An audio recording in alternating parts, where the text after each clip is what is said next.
If you're like me, you've probably got all kinds of activity going on in your kitchen these days.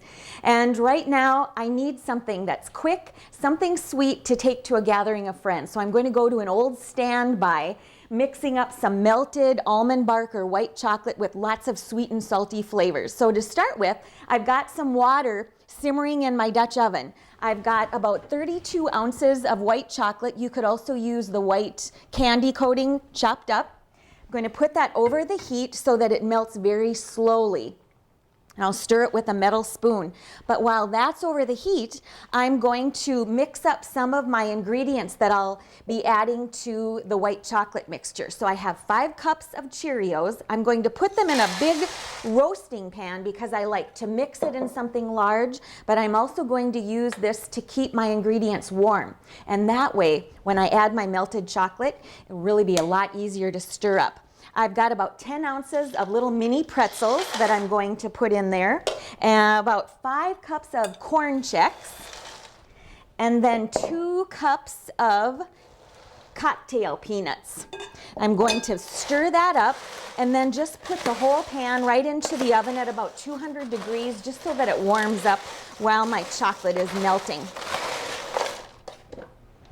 Now I've taken my cereal and peanut and pretzel mixture out of the oven. It's nice and warm. My chocolate, my white chocolate or almond bark is melted and ready to pour over my dry ingredients.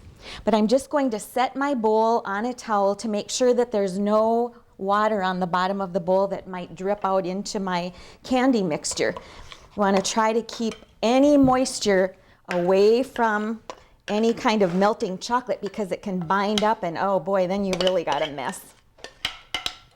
So I'm just going to add this gradually. I'll stir it up well.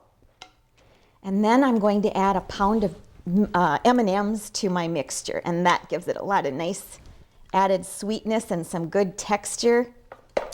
And if you are looking for a little gift that you need to mail to someone, this is great. I used to put it in big ice cream buckets and then put the bucket inside of a box and send it off. So once I have this all mixed up and everything is nice and coated with the white chocolate, I'll add the M&Ms, and then I like to cool it on a wax paper lined baking sheet, and that way I can move it around if I need to. And there you have a wonderful holiday sweet treat. You can find the recipe at www.lakelandptv.org. I'm Sue Doden, and I'm all about food.